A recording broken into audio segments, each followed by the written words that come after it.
I went alone and I was talking on the phone, walking around, and Renee's like, "Where are you?" And I told her, she's like, "You're just walking around blinking by yourself." Yes. I'm like, should I be worried? I'll just have Bryce come meet me at the door. Can you come find me? The hotel is really close to everything. Yeah, it's like literally all enclosed, so you like don't even have to go outside. Oh, I did. I had to go outside. Yeah, because we couldn't get you into the one with the skyline. Oh, I was like, well, I have. Now I know. Yeah. All right, I got 6 o'clock, so we're gonna call the meeting of the Highlands School Board to order. First item is the roll call by the clerk. Finish here, Drushmeyer. Here. Gurry. Esser. Mitchick. Here. Schimick. Here. Jaeger. Here. All right, if you join me for the pledge of allegiance. I pledge allegiance to the flag of the United States of America and to the republic for which it stands, one nation, under God, indivisible, with liberty and justice for all. Thank you. Next item is posting of the meeting given to the public pursuant to Wisconsin statute 1984. Second. Motion by Mitchick and a second by Benish. Is there any discussion? Seeing none, all those in favor, please say aye. Aye. Opposed? Motion passes. Next item is approval of the minutes. So we have the regular meeting on the 13th and the special meeting on the 27th, and then the annual meeting minutes are just for you to review. We don't actually have to approve those, but if you wait until next year to review it, you'll remember what happened.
I'll make a motion to approve the October minutes. I'll second that motion. Motion by Benish and a second by Schimick to approve the October 13th and 27th regular and special meeting minutes. Is there any discussion? Seeing none, all those in favor, please say aye. Aye. Opposed? Motion passes. Next item is approval of current expenses and vouchers payable. So a couple things just to draw your attention to. There's Hall of Fame awards. Some of this is, that's for 2,600, that is for Hall of Fame banquet, but only about $500 of that is, the school is paying for the plaques that'll be put up in our hallway. But other people have purchased some and it's gonna flow through the school and it's going to, like in and out in the same way with the meals. They're actually all paid for through the Hall of Fame meals. They're paid for through admissions. That's $1,320. So looks like a lot of money going out, but it's about $588 of school money to go for those items.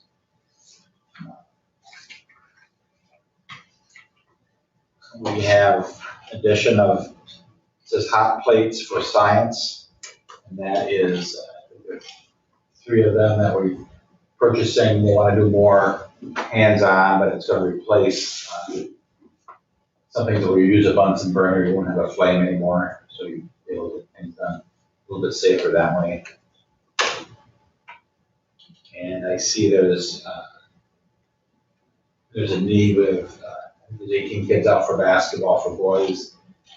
We had to order some extra uniforms to get enough that would fit for everybody.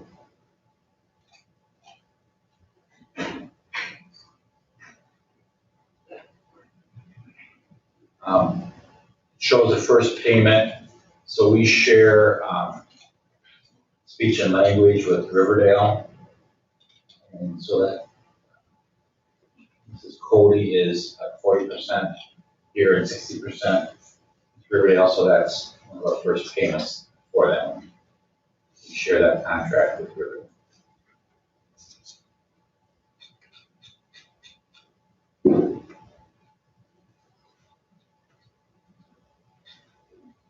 Otherwise, everything is very normal, quite a few volleyball and football officials because of the tournaments. Motion to approve the current. Second. Motion by Mitchick and a second by Schmick to approve the current expenses and vouchers payable. Is there any discussion? Seeing none, all those in favor, please say aye. Aye. Opposed? Motion passes. Next item is public appearances before the board, not for action. There's a separate part of this about seeking community input due to the ESSER 3 funding, so we'll get to that in just a second, but I just want to see if there's any comments for the board besides that to start with, and then we can go to that part of it. I actually have something to go with that and something else. So I'd just like to commend the district for not making or not going along with everything that they're recommending as far as wearing masks. Right, can I have you just state your name just so they can hear it, because Yep. we're on here and you're not. Brad Tucker. And so I commend the district for doing that, and I think that it has shown that it's working. I do have a kind of a concern though. So I did some research, and the CDC definition for a close contact states that someone who was less than 6 feet away from an infected person for a total of 15 minutes or over a 24-hour period. And basically that's what it says for a close contact. There are 2 states in the United States that add one thing, and that is had direct physical contact with the person who was tested positive. 2 out of 50 states have that one line in there. And we've already had, a couple of instances in volleyball, one in volleyball and one in football, where they shook hands for a split second and they had to be quarantined for someone who didn't even play.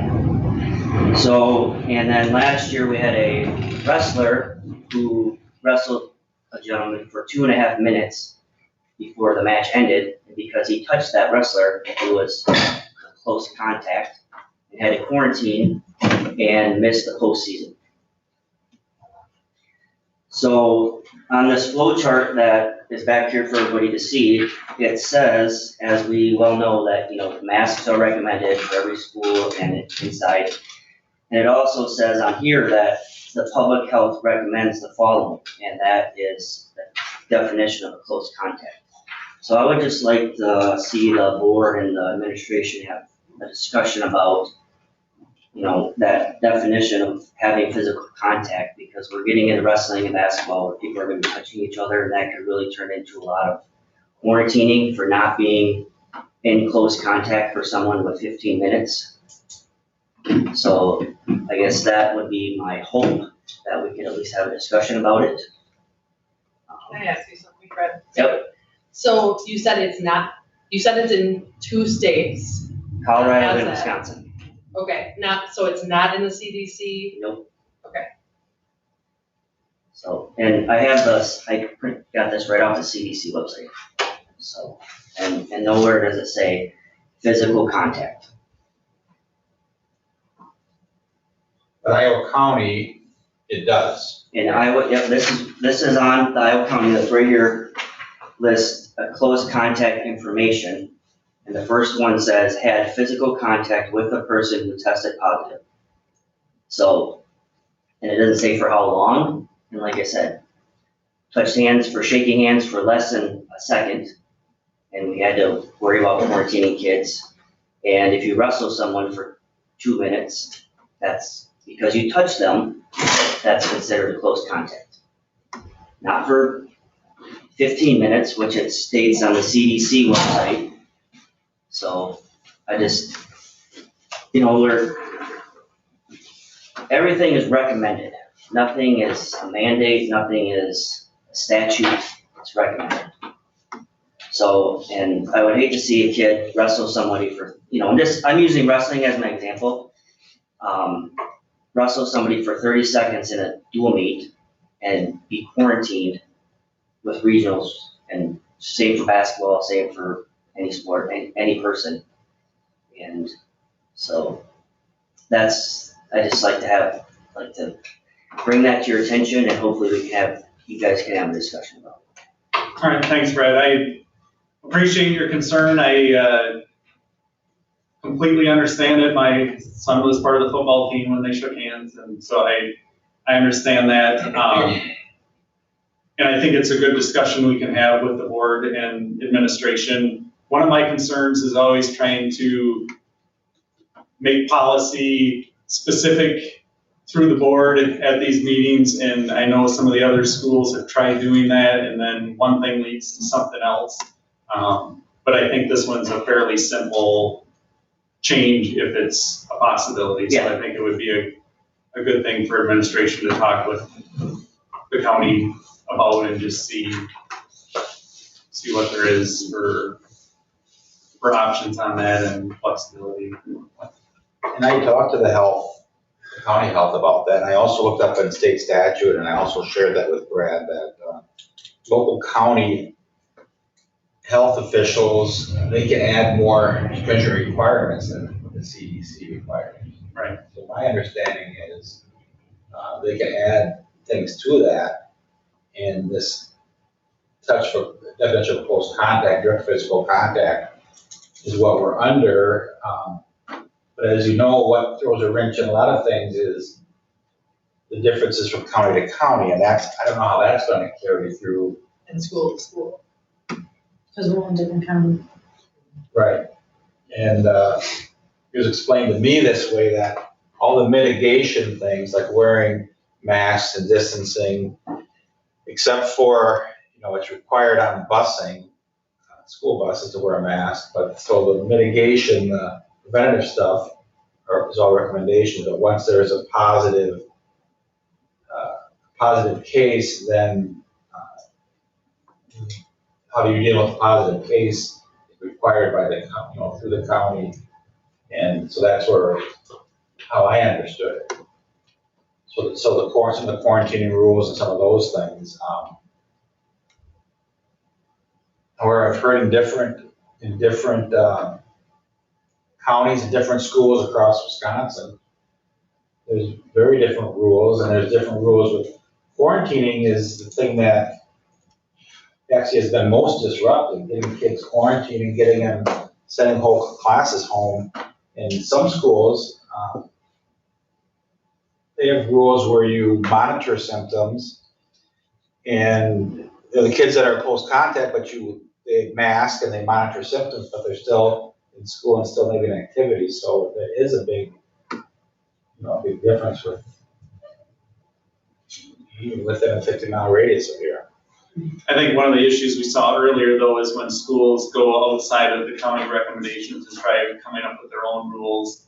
If they're not consistent with the other schools in the conference, we ran into issues with people not wanting to play because they weren't following the same rules. And so there is some consistency there with how other schools are dealing with the same issues. So if you had a case where one school didn't quarantine a wrestler and another school had to, there's some issues there where that might not be considered equal or fair either. So that's my only concern with, I think we need to have that discussion and pass along our frustration maybe to Iowa County as far as whether that needs to be included in there or not, but I'm a little leery of making our own set of rules that's outside of what everybody else is doing in the local area here. Josh, did you send, the polls you had talked about with quarantining, why couldn't we just monitor symptoms? You sent that to Iowa County? I did. I sent an email to Debbie Siegenthaler, just asked if we could start a discussion in regard to allowing students, well, not counting a direct contact, for the 15 minutes things. I believe I came in late, so I assuming that's what I was talking about. If that was a discussion that we could eliminate, some counties have done that. And then I asked if, as far as the quarantining, when we have someone that was in a close contact, for example, in elementary school, can we, instead of having to quarantine every kid in that classroom, can we just mask them if they're a direct contact and then monitor symptoms? So those kids could stay in school. Obviously, if they show symptoms, we'll get them out instead of having to quarantine the entire class. So I sent that to her, and Debbie's a great person. She works her tail off, but it came back as that's not an option at this time. That's where we're at with it. But I think we need to keep pushing on them, whether it's our administration, us as individuals, parents, whatever, because we're rolling out vaccines for kids and we're doing all these things, but at the end of the day, there's gotta be an end in sight for this, right? Like, we're really gonna believe that the next 10 years of our kids' lives in school are gonna revolve around being quarantined and not being able to have any sort of normalcy. So, I don't know, I think we just need to keep, whether it's from our administration, from us as parents, it's just garbage that they have that much control over something. I get it. We have to have some level of hierarchy, but it doesn't make it right, and it's really frustrating. And I feel for every student athlete, because something that's that simple shouldn't have to be that way. 2-second hand slap, shouldn't have to dictate that student's postseason career. So I think we just need to keep on. Well, what happens if we don't follow the Iowa County's close contact guidelines? Well, one thing like Mike said is, one thing that happens is between student activities and athletics is other schools will start, if they're gonna follow the rules and you're not, they don't want their kids exposed, so if they think it's not a level playing field, they won't want to play us as one thing. And then I think counties can try to, enforce however that would be, and that's what I heard Grant County also talking about in Iowa, so that they can come in and they can try to enforce the quarantines and those type of things, but not the mitigations. And I had asked them too, I can't remember the answer, but it's like we could basically say we can follow all CDC guidelines. We can have the same guidelines as CDC because their guidelines are, all those mitigation things are recommendations. So in our document, it says masks are recommended, but not required indoors, and they're not required for outdoors. So we are following CDC guidelines, thinking all of that, but they're not requiring it either. So it's kind of an odd thing that it would be simpler if it was all mandated from the federal level, state level. That would be simpler. They didn't do that. And I get, obviously they're trying to, there's a reason they didn't do it, some kind of fallout or some kind of. Yeah, but the Iowa County isn't gonna send local police here to monitor us. They don't have the time or the energy, and they're not gonna send any Iowa County officials in regards to nurses, other staff members to come here, watch every school district that comes through our area. And we were just mentioning how we have an issue sometimes when we play another sport or another team, where then they don't wanna play us. So really, you're gonna come into those squabbles, whether we abide by the close contact policy or not wearing masks or not being vaccinated or whatever the issue may be. I mean, any school could cause a uproar, correct, over any little thing that we Right. may do, or vice versa. I mean, we could do the same to another school if they're not doing what we think is best. When we go to play a sport at their school. So I think that, why can't we capiche the, Because then our basketball team. We won't have a will play. basketball season. Because that's what Iowa Grant tried doing at the Yeah. beginning of the year, and it turned into a disaster. They were meeting 3 times a week to change policy and keep changing policy and tweak it. And we don't have the time or the knowledge or the energy to do that. Josh and Bryce are doing the best they can. They're working with the local health departments. They have a lot more training and a lot more networking and a lot more time invested in this than we do. And I just don't think that we can make those specific policy changes and not cause problems with the ramifications of them without knowing it, and then having to meet again to change them and tweak them back. That's my concern, is I like what Josh and Bryce have been doing. I think they've taken the community input and done as much as they can with it within the confines of working with public health and things we have to just do, like we have to do on a bunch of other things within the school that we may not completely agree with. So I'd like them to keep in charge of this and keep doing the best they can. I think they've done a good job with this and provided us as much flexibility as we can to this point. But I do understand the frustration. I think Josh had mentioned it earlier that the quarantining is worse than a lot of the other masking issues and everything else, because especially with the young kids, it just We've had impacts one the class families that's so been much. missing a lot Yeah. already. Yeah. Yeah, and that's just, I mean, it's impossible for them to learn at home like that. It's just not good. And so are we not going to, I mean, what Brad was mentioning, I mean, that's not an option? Well, it's against the county. I guess as far as the counting goes, I guess my question is sort of what Ashley was saying, is like just the additional pressure. I mean, one thing, how many teams in our conference are even in our county? None, Right. or any. So how are those teams looked at?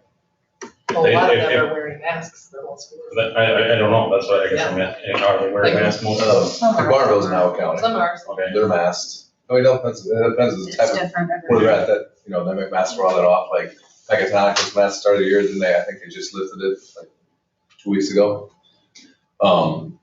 But as far as like the quarantine part, so. if Yeah, you're- I think they have a threshold like we do, so they met it. Barnville's one, they've been masked the whole year, but, and there's other schools that have been, but Barnville, as far as our conference, if you look at east and west, Barnville would be the only other school directly in our conference, I believe. Riverdale, obviously, part of it is, and, you know, other districts. So like, we have to follow a rule of quarantine, our team has to quarantine because of this contact, but that's what we Right. doesn't. Like Right. all these other conference, Correct. schools don't Right. have to So, like- follow that rule. What do you mean they don't? One, because they're They not in don't. our count. They Yeah, but don't they follow do. the same. No, they don't though. Theirs is different. Yeah, They're Grant County. Grant County's Grant policy County is. It's just stricter than ours. That's what I was saying. But Richland County, for example, Ithaca, when we had the incident football, we played Ithaca, Ithaca came and let us know, right?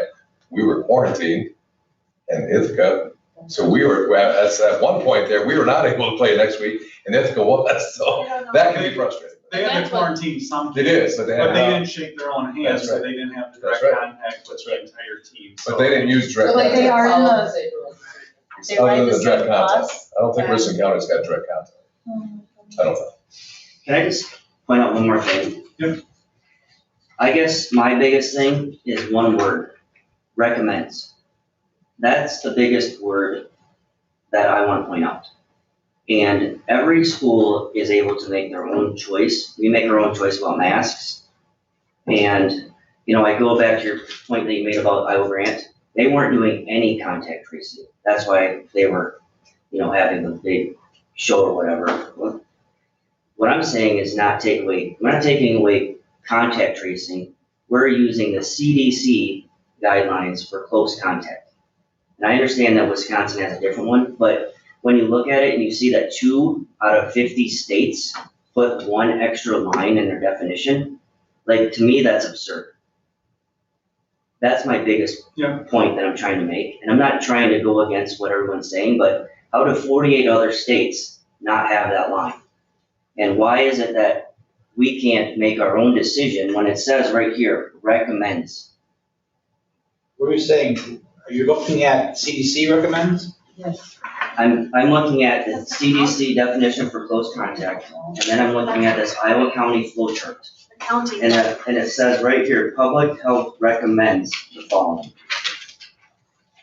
So that, I guess that's my biggest thing for this, is that it's not any form of law, no mandate, no policy. It's one word that says recommend. And I understand that schools, I mean, have, I guess, and I don't know the answer to this, but I guess I would say, you know, if we talk to other schools and say, you know, 48 out of 50 states don't do this, do we have a problem with our shaking hands to continue showing good sportsmanship for 1 second? Should quarantine our kids, or touching someone in the hallway? We don't look and see if somebody that tested positive, they touched somebody in the hallway. It would be nice if everybody could get on the same page with that. Like, I'm just not comfortable with us just making that decision without everybody that we're dealing with, the other schools we're dealing with, also being on board with that. Yeah, and I don't know what schools' conversations have been about that one line, so. Oh, I think it's duly noted, and I think administration hears you and we hear you, Brad, and agree that, especially the one hand shaking hands after the football game. Or didn't a trainer touch somebody's foot and at one point, and then the kid was quarantined? I think it was last year, something to that effect. I don't know about that, but, so, I get it, so. I just think that, you know, if we went across state line and we wrestled somebody in Iowa, would we have to quarantine because we touched someone in Iowa? Okay. Or play basketball, whatever, you know, I'm just using that as an example. Bryce, is there other things that needed to be done for this, for the ESSER funding requirements? Well, it's just, you know, one of these areas is our, you know, it has to do with our plan for in school and returning kids safe. And, you know, we have that threshold of 4 students testing positive before we would mask. 4 students in the elementary, or 4 in the middle, or 4 in the high school. And so that, I mean, things like that, if people have input on that threshold, or whether we should be taking more safety measures in our plan, that is another document. I think there's handouts that have, it's actually what Josh had sent out to the families early in the year.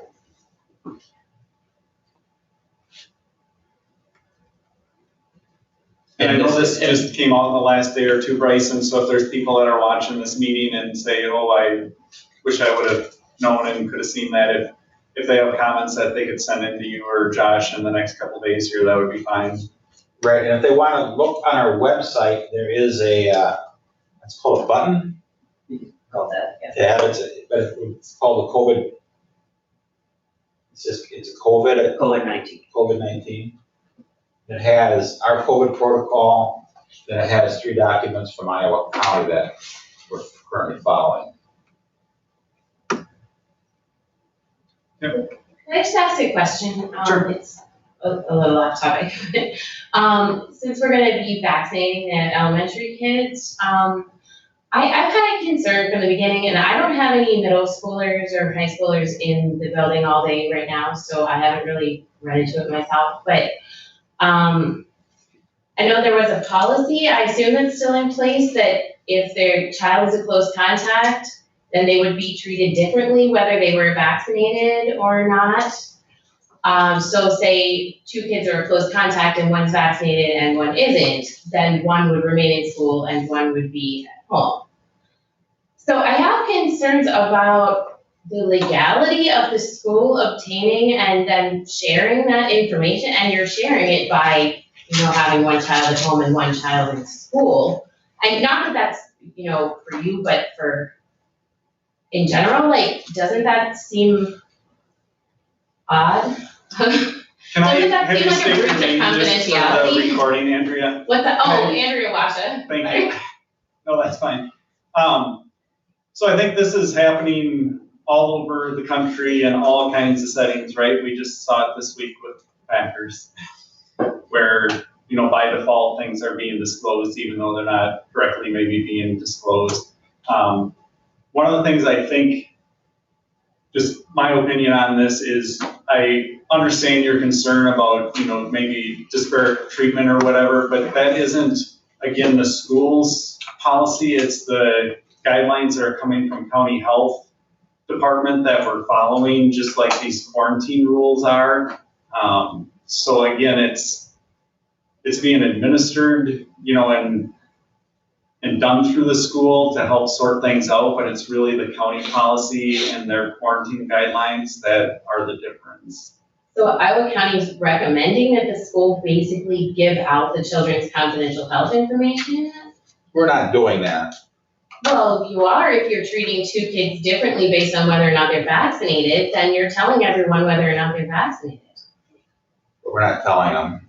Well, don't you think that tells them? I mean, then their teachers know, their classmates know.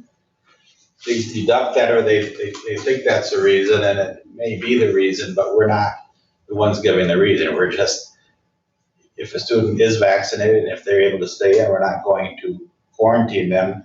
But the other ones are required, by the guidelines we're following. So, I mean, that's also been tested.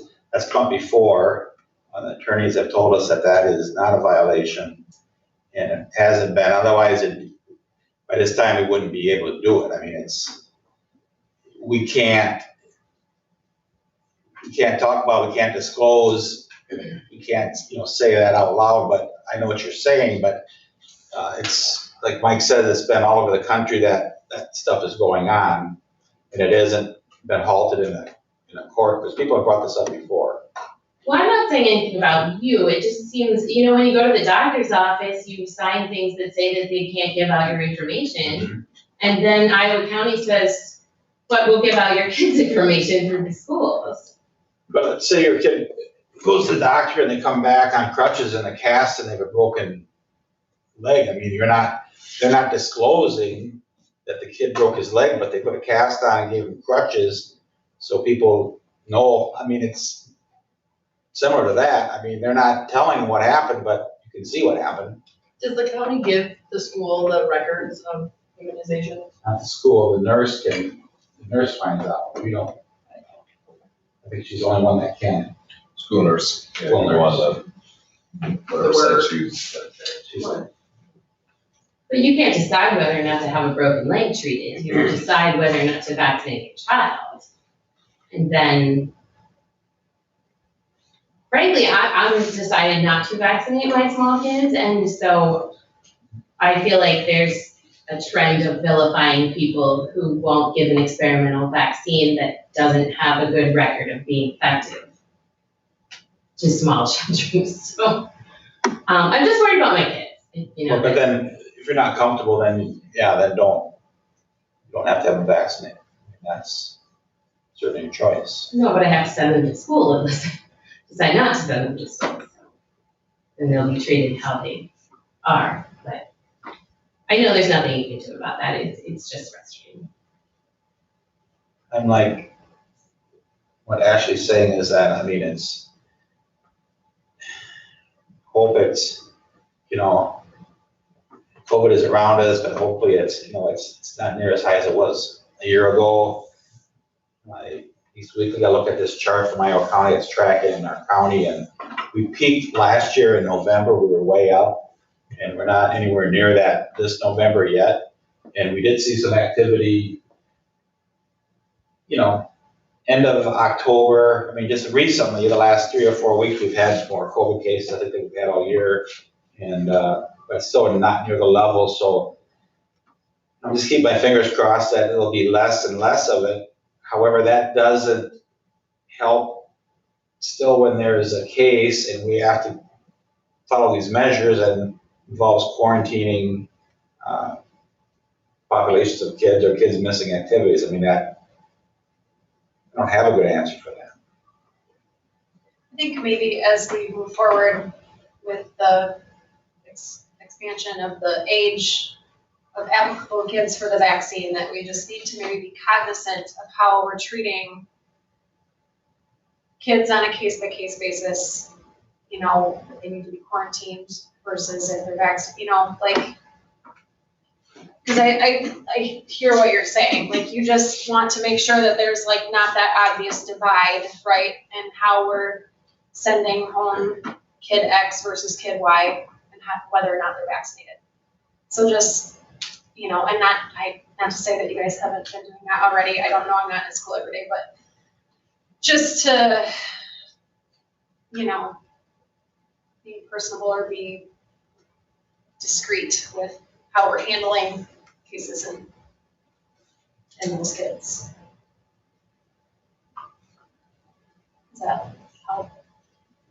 Yeah, Okay. yeah, no, it's just, I've heard about other schools where, you know, the parents had views about people who don't vaccinate the kids, and then the kids bring those to school, and then there's treatment more by kids, you know, towards kids by other kids. That is, I think it goes the other way as well. Right. And I've seen that kids have been bullied because they are vaccinated. oh, well, I haven't seen that myself, but I believe you. That's the whole thing though, right? I mean, we talk about the whole picture of this thing, you talk about the concerns that people have, right? For every concern that someone has, there's a concern on the opposite side that's just the opposite of that, right? That's what makes this also difficult for everyone, right? And when we talk about kids, and you know that, hey, they shouldn't be treated differently because they're not vaccinated. You're right, they shouldn't be, you know, and we'll try to be, and we do try to be as discreet as we can, but do kids know? Yeah, they know, right? I mean, it's obvious, right? Why they're out or why we have to pull them out of class and talk to them, even though I'll pull them out and take them out. I don't, you know, if I need to talk to you, you know, I take them down to my office and I tell them the situation, right? But, you know, and as frustrating as people are that don't believe that their kids need to be vaccinated, don't believe in that. And that's, as we all said, it's a parent's choice, right? But then you can take a percentage of people that are on one side that is the most dangerous, dumbest thing they ever do is get somebody vaccinated, right?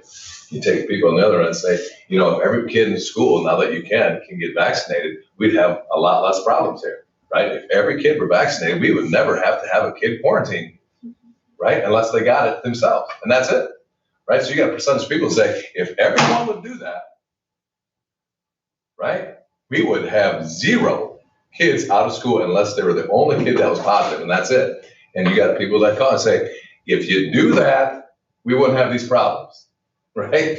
But then you got, you know, and I'm a firm believer, and I've said this the whole time, that if you choose to get your students or your child vaccinated, that is a personal, right, choice by your family, right? But understand, if you get vaccinated, what that means, right, to you. And on the opposite end, if you don't, understand the consequences, or I should say limitations, or whatever that may be for that. So no matter what decision we make as an administration, as a school board, as we know, there's going to be a certain percent of people that are on the opposite side of that decision. So I agree with Mike in saying that Mr. Byrne, and with the plan that we put together, I think is, is I think the best we can do to try to stay somewhere in the middle and follow the guidelines, because we have to have something to back us up for the decisions that we make as a school district. And we have to have, where, as Ashley said, get these kids to some form of whatever the hell normalcy is anymore, right? So it's a tough one on either end. So I understand, Andrew, where you're coming from, Brad, obviously, but I mean, we can take our board right here, right? We all have different views, different opinions on whether we should wear masks, not wear masks, and who should be vaccinated, right? So we're trying to balance that. But I think this district as a whole, and the community members as a whole, right, we are in so much better shape than so many other districts that we've heard about close to us, right? How we've got, I mean, they've had cops at board meetings, they've had, people being arrested for disorderly conduct. I mean, this community, in my opinion, has just been outstanding, working with us and the board, in my opinion, and we're moving forward.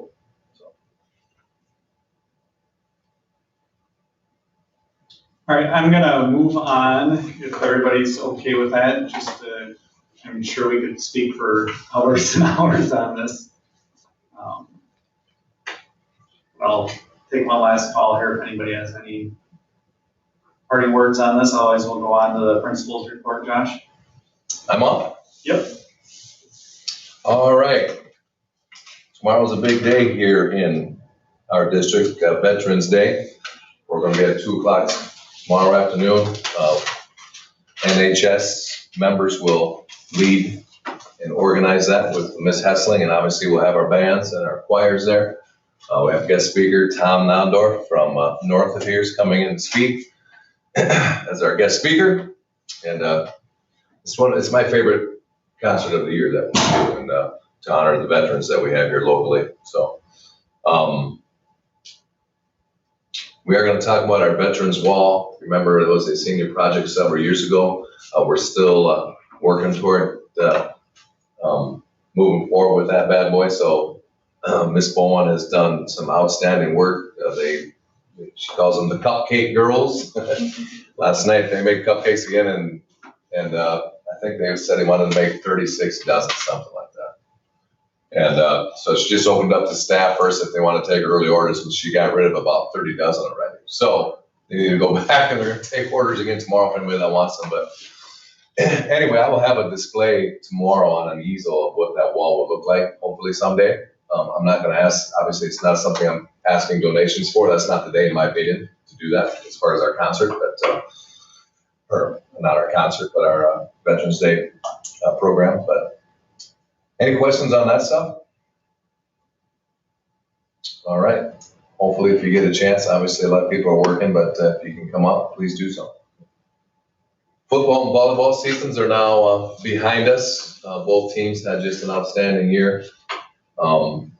Football team lost a tight one, 38-35 to Tosi Castle. It was an outstanding game. It was unfortunate that this was a level 2 game. I thought that's probably more of a level 4 game, but it is what it is. Played a great game and just came up short in the end. But as far as the Elk Conference, our team did extremely well. I was very, very proud of the boys, very proud of the coaches and how the Elk Conference meeting and how the season went.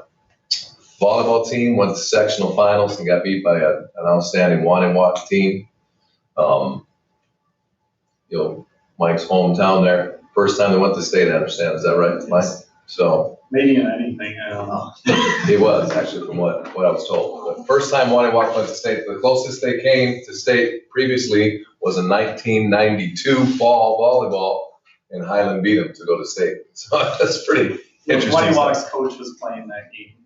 No kidding. Jesus, something how things come back around, isn't it? But anyway, they went up, they didn't do so well up there. They got beat by an extremely good McDonald team. But anyway, I just wanted to put a shout out to Wanawak in the locker room. They were in the boys' locker room, obviously, but on the dry erase board, they wrote a bunch of signs up there about our girls and how wish them, a great season and just a really cool thing that we got a picture of that. So we wish them the best of luck, and I'm, not that I wanted our team to lose, but if I had to pick a team to beat us, I thought Wanawak would have been. They're a good team. They were better than us that night, and hats off to them. But our girls made it to sectional finals. We had our banquet for the girls on Sunday. The boys is this Sunday, and our girls did very well too in our conference awards. So proud of all the girls and all the boys. We have 3 new members of our National Honor Society, our most prestigious organization we have in our high school. Harper Drury, Grace Dreschmeyer, and Colton Frost are our new junior members that are joining the NHS. So if you see them, wish them or congratulate them on their hard work. Some thank yous that I want to share with you. As you know that we streamed all our playoff games in volleyball and football. So we put it out there that if anybody wanted to sponsor it, Brad where you can, I don't know if you guys saw that on the stream, but you can get your advertisement up there. So we took donations for anyone that was willing to do that, and we had 5 different businesses that donated money toward it. So we didn't have to pay for a thing for all of our, and we had quite a few playoff games. So I want to just recognize Luke Dury and his company called Granite Works Countertops, McCon Building Construction, Wolf Farms. So Nubsy and Sharon, and then Bill and his wife. What's Bill's wife's name? Emily. So they donated.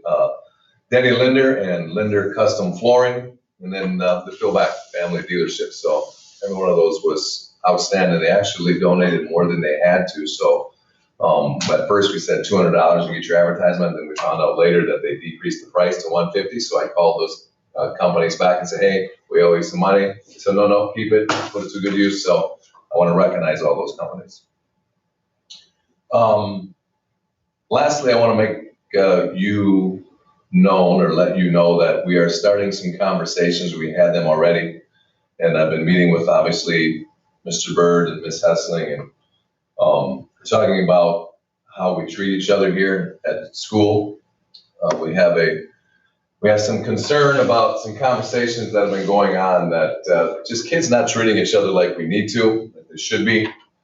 Some of those conversations have been racially toned, and obviously that's nothing that we can accept. So I had conversations obviously with the middle school and the high school about things that, and a lot of it comes from teasing each other, right? And they're saying, just for lack of a better term, stupid things, inappropriate things that don't need to be shared, and both parties that are teasing back and forth may not have a problem with that, but there might be someone that's in that classroom or in the hallway that hears it, that does. So either way, it's not right. So we're addressing that. I had a staff meeting the other day, and I told staff that if you hear it, you cannot just pretend it didn't happen. You need to call them out on it, take care of it, and if it happens again, we want to take steps to make sure it doesn't. We're talking about bringing in a guest speaker, possibly doing some staff training. I know I talked with my wife, and Riverdale's doing some trainings where they're bringing in some people and they're doing staff trainings and what to look for. Because a lot of the stuff, when I have my staff, the staff doesn't know what to talk. It's just that lingo that kids use that shouldn't be used, right? So those conversations are starting. They're going to continue. I had my principals meeting yesterday afternoon, and I put that on the agenda. And I just asked other districts, have they done some things? So I got some resources that I got from other districts. Barneville and Pecatonic were 2 that shared some things with me. I like what Barneville is looking at, they've done, and I think they're going to do again, where they have a speaker come in, but instead of just speaking, they're doing small group sessions after that. So the group as a whole, like we probably bring up middle and our high school together, and then we'll use classrooms and we'll do small group discussions about what it means. And, so kids understand the expectation and things that don't need to be said and don't need to be shared, and how people need to be treated. So just want to make you guys obviously aware of our next steps with that process. So, any questions or comments for me on those things? Good job. Barbara, did I miss a thank you? I don't think I did I? I think we had 5 businesses. I wanted to make sure I hit 5 here. I hit 5, Mike? All right, thanks. That's it for me, Mike. Let's see the next questions. Bryce, we've got a couple of teachers that want to continue to work on a PDP, so I want to set up that PDP where they approve the process. So a couple of the new teachers at least. So I'm thinking of possibly right before the December board meeting, unless we can get it earlier, but I think you were on it the last time, so I'll be organizing that and let somebody know if we can get that set up. Also, I've been doing a lot of checking on charter school information because this is the last year of our charter. We need to decide if we're going to continue with the charter schools, and we have some options, one option is to, you have options to keep it going, ask for a 5-year extension, you can ask for a 1-year extension. Talking to some of the people who have been on the governing board, talked to 3 of them, and so far, and my intention is to get them to meet and have them make a recommendation, but people I've talked to believe that it doesn't have as many advantages for us as it used to. And I did find out that there are several requirements, but now they're going to actually be checking on the requirements a little closer. The governing board now has to be a separate entity, like an LLC or something to show a little bit of separation from the school district. So there's a few more hoops to jump through. But the governing board people I talked to talked about some of the things that came out of the charter schools over the time, like the senior projects and the junior projects, some of the community and environmental education things that they're doing. They can do that, whether we do that and continue those, whether we're a charter school or not. We can involve the community. We can, a few years ago, I know we kind of interviewed, senior citizens, and it was a really interesting project. So a lot of things we can do that way. The last thing I'm checking out, and I find more information about, I need to organize these in a document. I'll get that out, to both the governing board and you guys, is, some of the differences, some of the changes, but licensing was an option, was a thing that was an advantage. And there's still maybe initially, to get people licensed initially through a charter school, there's some things that are not as strict in the beginning, but to get a lifetime license or continue on, there's not, I don't really see the difference. In the meantime, the last few years, because of the teacher shortage, they've really made some more flexibility with licensing. So that's changed since we started becoming a charter school. So long story short, we may be looking at disbanding. And so I would try to get a recommendation from a governing board meeting, and then also bring that and some other information to a future board meeting. The thing that we would notice is the school start time would be September 1st or later, unless there is a year where you can ask for a waiver. And schools do this for construction projects and extenuating circumstances.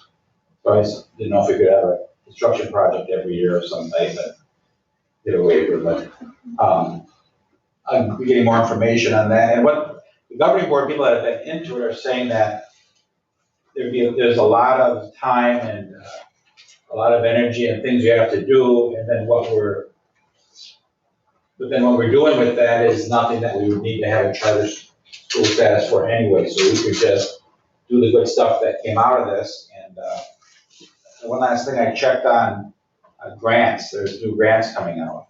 The charter school grants, one is to establish one if you didn't have one. Well, all 3 of our elementary, middle, and high school are charter schools.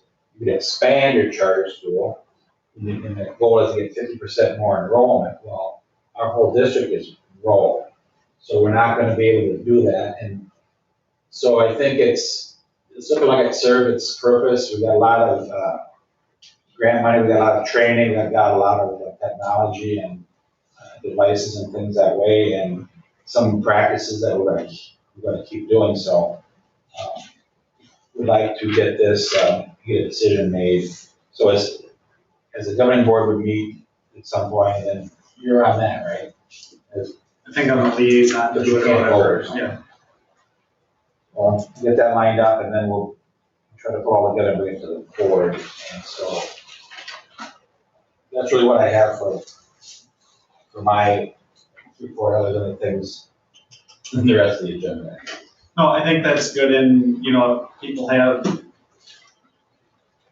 conversations with others. That's a good one to talk about as a charter school. I think at the time it started, there was a lot of flexibilities in it, and a lot of those things that were popular got passed by the legislature. I think one of them was counting minutes or hours instead of days that we could do for snow days that we didn't have to make up like other districts have, and then that was changed in some of the flexibility in licensing. So I think what most people would recognize is the start date change.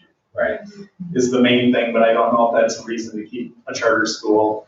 And even when I had conversations with some of the other school districts when we went to the school board convention, they said, well, what are you really doing with the charter school that we couldn't do not being a charter school? And it's like, well, there's nothing, but to get some of those projects and the environmental education going, it took a lot of funding and staff training and equipment purchases, and the charter school grants at the time are really what was the benefit of that, is to get that stuff going, and the curriculum kind of changed in that direction. And now, like you said, now that it's established, it's not quite as meaningful. I think the grants and getting the professional development and getting different people in to work with the staff really kind of changes the staff. Yeah. Expands how they do things, and there's a lot of things that are established here that I recognize still being kind of new here that are really cool and that are in place. And I'm finding out more and more stuff that I don't know, that, you know, how Highland does things, and it's pretty impressive, the things that are established. I need to back up. Mike, I forgot to say something to Ryan, as far as the last thing I talked about. I hit that down quick, we move on. Yep. So I had highlighted here a letter that I have highlighted to start here, and I forgot to mention that when I talked about things that we're doing. I'm going to put a letter together that I'm going to send out to every family. So you guys will be getting a letter from the district in regard to asking parents to have a conversation with their children about some things that we're hearing here at school, and some things about what's appropriate and what's not appropriate. So every family will get that here, I'm hoping, in the next couple weeks. So I make you guys aware of that, so when you see that letter, I don't know if I'm gonna send it to Infinity Campus or snail mail, but maybe both, so. All ready? Okay. Thanks. Policy committee got to meet. Is there a report, or are we just gonna take care of that when we go through the first reading stuff? Okay. So then we're on to policy development and review and the first reading of the Neola revision. So Bryce, are you going through to let us know what's been revised? There's a list, there's that link, it has the list of all the policies that we did. And back to the transportation one, they added in the language that I had recommended to allow us to consider an alternative transportation, like we had talked about, after 150 miles. But, so there's part of the updates are always technical corrections where things are just modified, incorrect, but it doesn't change the meaning of the policy. Little, I don't call them typos, but they're always changing the sentence structure. We're trying to make it more clear. But these policies are all listed, and Barb can help me how, if they log in, we still have these in with the strike through language that would show in green and red. You know, show what was crossed out, and then in the red it's added. So when you guys all know how to get to the policies online. You go to district, and then you go to school board, and there's always have these little triangles in there, and you click on those and keep expanding school board. Look under policies. Then once you get under policies to see the drafts. That's the other thing. That's the public view after the policies have been approved and are accepted in the second reading. There's a login for the board to go review which ones are currently under editing. That if you don't have that login information, I'd be happy to send it to you, just let me know. But it was sent to everyone at one point. But if you need it again, let me know. That's the clearest way to look at it, and it shows the existing policy, and it shows what's crossed out and what's added.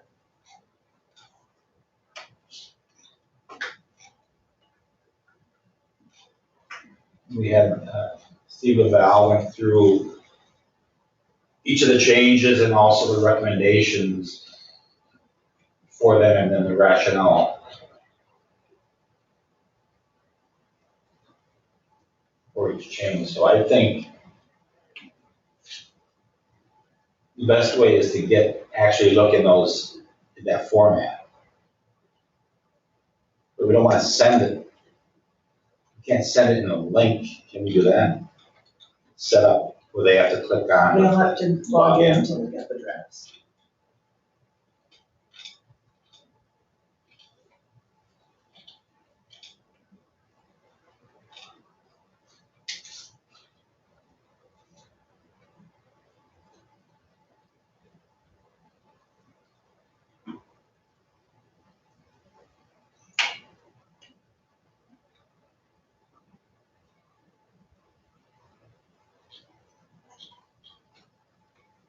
Bryce, my only comment on that transportation issue is I think 150 miles is still too far. I think you're gonna wanna get it down to 120.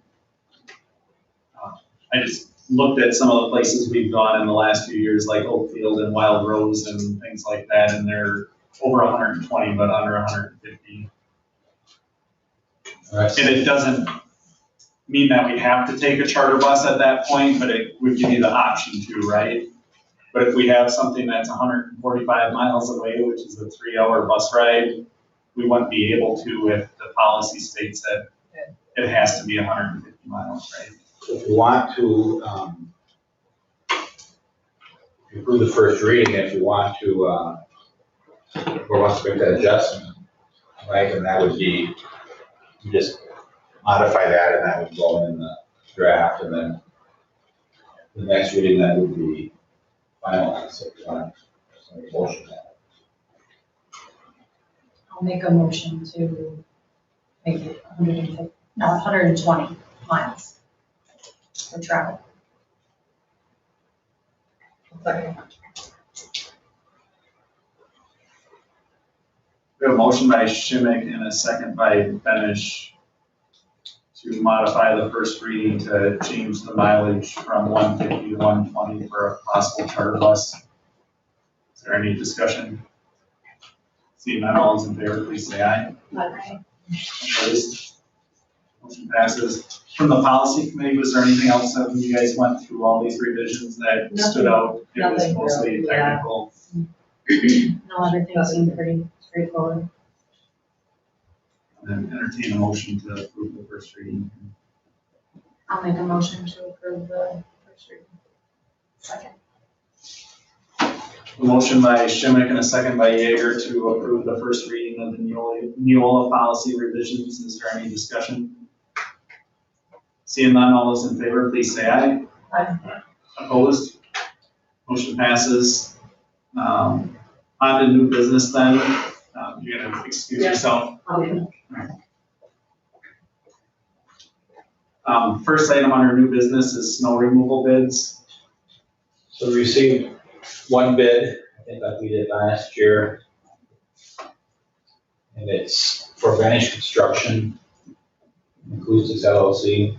So I went over some of this with Mike. So there's different amounts listed, $82 for our hour rate, you know, to plow, and then it's got this $95 per hour to transfer the snow. And Mike says that that's in the bid, but we've never done that he knows of, that we haven't had to move snow. We've got enough green space, we just push it out there. And so I wanted to ask about that. And then the salt application is, they salt it, but that's what he directs them, so it doesn't necessarily get salted every time. Just to clarify that it's not, then the bid shows 259 like a total. I just wanted to clarify that they come in and plow, it's $82. Or the plow, if they don't put any salt down, it's $82 an hour. If they come back and put salt, it's another 82. It's at that rate, but he said that we haven't had them, we don't move the snow away. He also said, Mike said that actually when they push it out in front, it creates a berm, it kind of creates the Snow fence. snow fence kind of thing. But that's what all that stuff means. I was curious, so. check. I'll make a motion. Oh, sorry. I was just gonna ask how much, if it was a change from last year or, I know, but the last 2 years, the totals were 4,200 and 4,500 we paid for the year. I did not look that up. that's fine. Yeah, I'll make a motion to approve the bench construction for the snow removal. A motion by Schimick and a second by Mitchell to approve the snow removal bid from Benish Construction. Is there any discussion? Seeing none, all those in favor, please say aye. Aye. Opposed? Motion passes. Andy, come in. Yeah, I'll grab Andy again. Acceptance of donations, Josh, do you want to let us know what we got there? Okay, this one's, I already said it. Oh, the wind chime. Oh, yeah. Other than the ones I mentioned in my report, I talked about the donations for, I guess, the sponsorship. I don't know if I call it donation, but I would treat it as that as well. But we have a wind chime donated by Gary and Sandy Esser and the Esser family that they would like to donate to the school in memory of Eldon. So I'd like to pose that as an acceptance of gifts. Well, back on, we have a policy on donations, and in the policy, it's written so the board can accept or decline donations. And declining could be kind of touchy, but somebody could send us playground equipment, maybe it's not safe, we don't want to deal with it, or something that we think is worn out or something, it has its useful life, so I mean, we can respectfully decline if that's why people just don't dump things off, but then we were talking about the difference between acknowledging people for thank yous because they've already donated, like to these live streams from sporting events. I mean, that's going to just happen on the fly, so that's why Josh acknowledged them, and those are things, whether it's a donation or it's a thank you for what you just donated or just helped out with.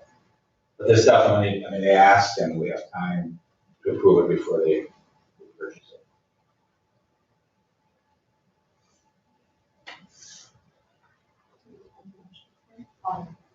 Is it appropriate if I do that? All right, I move that we accept the wind chime donation from the Esser family.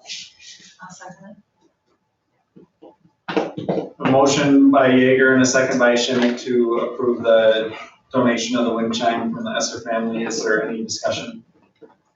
Seeing none, all those in favor, please say aye. Aye. Opposed? Motion passes. Middle school trip to Washington DC in 2023. So this is for the middle school kids. Dan Polmacher is going. He told me also that Jason Scanlon is going to also go, and another teacher may go. In addition, last summer they went, I don't think any school officials went. Do you recall? Your son? I don't recall. I think just the parents went. Okay. It's for parents, kids, and this company also provides chaperones. It's kind of a turnkey thing, but one reason to approve it, if teachers are going, it's kind of sponsored by our district then, but Dan wants to, his kids are raising money, Mr. Polmacher wants to put money in a gifts account at school, all the money, and he's gonna do a spreadsheet, and so the kids would have their allocations, what they've raised, you keep that separate. It's just kind of a holding place. And so I'm recommending that we approve the trip for next year, and then that allows us to use that. Allows our staff to, they can go on whether we approve it or not, it's in the summer. But it allows us to use that school fund as kind of a holding place for the fundraising money to track. I'll make a motion to approve. I'll second. Motion by Benish and a second by Schimick to approve middle school trip to Washington DC in 2023, right? 2 years? Is there any discussion? Yes, I will add that previous to trip that they just came back from this last summer was extremely well received. Kids, as Mr. Bird said, it's a turnkey thing. That thing was extremely organized. My nephew and my sister-in-law went and they thought it was just absolutely outstanding. I didn't hear a negative thing about the entire trip, so I think this is a great thing you guys are proving here. And I really like the covering thing about it, because that's will help some people. I don't think in the past that was something. Right. Was an option. Correct, last time it was not an option. It was parental purchase or nothing. Yeah. Any other discussion? If not, all those in favor, please say aye. Aye. Opposed? Motion passes. Open enrollment exceptions application. We have one new one coming in, family's moving to Spring Green and they're going to students will attend here high school. Already goes here, doesn't it? That's an R enrollment. New student. Motion to adjourn. Motion by Benish and a second by Yeager to approve the new open enrollment application in. Is there any discussion? Seeing none, all those in favor, please say aye. Aye. Opposed? Motion passes. 2022-23 course description. This is what you had mentioned, getting done a little bit sooner this year, Josh? Correct, so assessing got those out, staff got those back to her, so now we are ready. You guys approve this tonight, get these out to the kids, and our goal was to get them out before Thanksgiving, so if this rolls, we're ahead of the game. Is there anything different? Not a whole lot, very little, to be honest with you. You can see if you highlight it, it's in yellow there, foreign language, that, some things that were changed. Same classes, just kind of rewritten. Yes, there's just kind of some wording, some tweaks here and there, but for the most part, not a lot different, no. I talked with Wendy Schneider just to clarify where I noticed some of her classes have a transcripted credit through Southwest Tech. So she's still, with her licensing, there's some requirements. This could change, we could add some transcripted credits if the licensing works out the way we want it, but just that we're not 100% sure, so she removed those are for all three classes transcripted through Southwest Tech, and it may come back, maybe even for next year. So right now it's up in the air, that part. Yeah.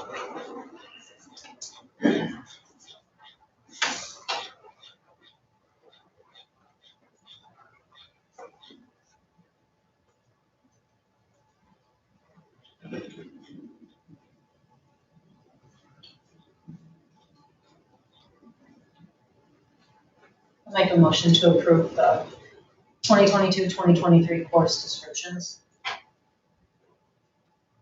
Second. Motion by Shimmick and a second by Mitchick to approve the 2022-23 course descriptions. Is there any discussion? Seeing none, all those in favor, please say aye. Aye. Opposed?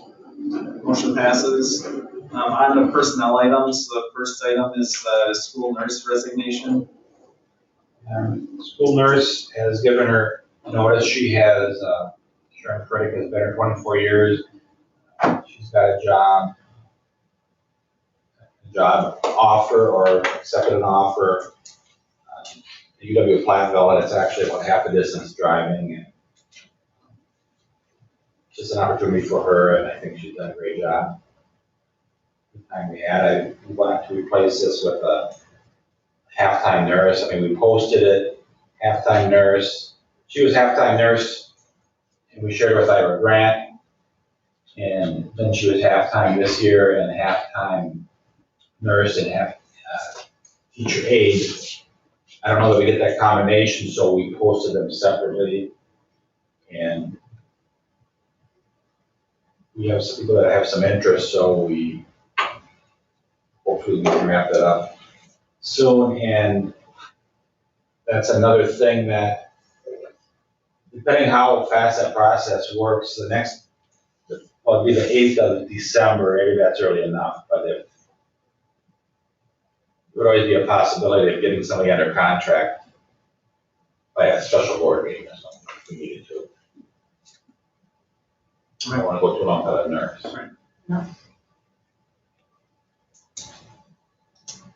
Make a motion to accept the resignation and thank Sharon for her time here with Ms. Villa. I'll second that motion, and thank you, Sharon, for your years of serving.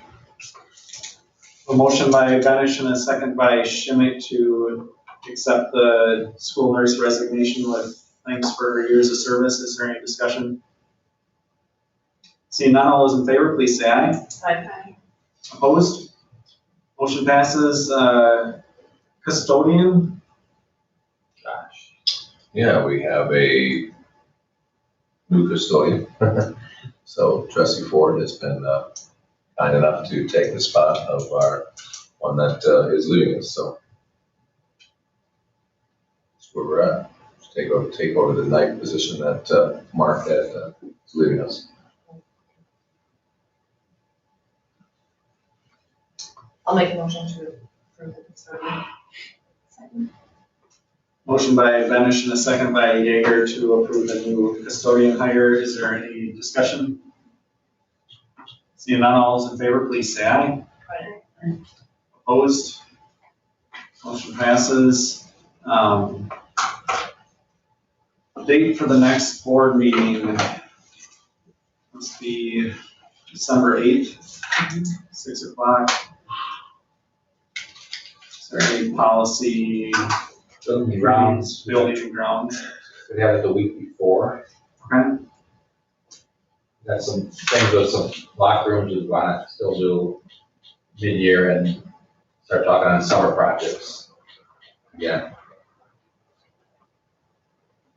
So you're looking at Wednesday the 1st, if it works out for, now that's Kenny and who else? Brent, and myself. Works for us, so. They have no choice. That's right, they have no choice now. Not trying to schedule a tentative for the person. I think so, because that's one thing that's in my, where there's not activities that usually have those. 5:30? We will schedule B and G for 5:30 on December 1st, pending Brent and Kenny, but so they have not B and G.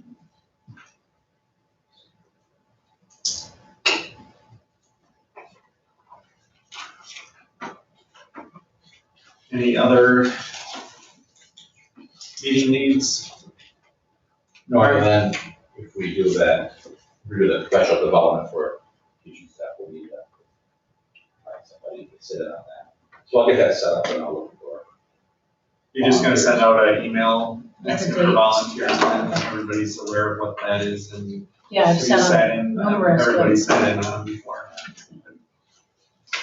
I just wasn't able to do the last one. Too short. So.